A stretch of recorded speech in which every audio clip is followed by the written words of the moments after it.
শুধু ধৈর্যশীলরা পাবে। এটা তো কোরআনের আয়াত। আমি শুনলাম তো আমার একটু দেখতে ইচ্ছে করে না? আমার দেখতে ইচ্ছে না করলে আমার চোখ তো দেখতে চাচ্ছে, কারণ চোখের কাজ তো দেখা। চোখ বলতেছে আল্লাহ যদি দেখতে পারতাম আপনি আপনার কোন বান্দাকে এভাবে পরীক্ষা করছেন এবং ধৈর্যশীল হিসেবে তাকে কি সুসংবাদ দিচ্ছেন, আমি যদি একটু দেখতাম। তো আমার কোরআনের প্র্যাকটিক্যাল নমুনা বানানো হয়েছে নবী করিম সাল্লাল্লাহু আলাইহি ওয়াসাল্লাম।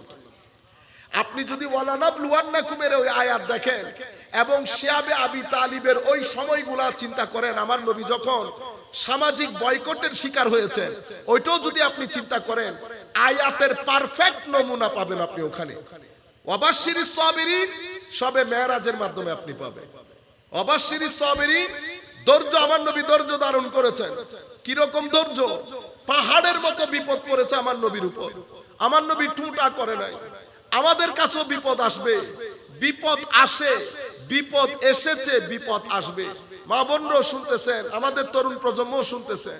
মনে রাখবেন, এটা পৃথিবী, এটা গোলাপ ফুলের দেশ না। এখানে ম্যাক্সিমাম লোক আপনাকে খালি গুঁতা দিবে, কেউ শারীরিক গুঁতা দিবে, কেউ মানসিক গুঁতা দেবে।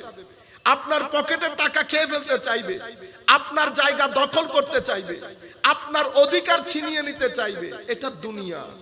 আপনি কিভাবে ডিল করবেন আপনাকে সেটা জানতে হবে না। আপনি ডিল করবেন ধৈর্যের মাধ্যমে, আপনি ডিল করবেন প্রপার লিগ্যাল ওয়েতে, প্রতিবাদের মাধ্যমে, যেখানে যেটা দরকার হয়। মেইনলি ধৈর্য। এখন আপনি যদি ধৈর্য ধারণ না করে আপনি যদি হাহুতাশ করেন,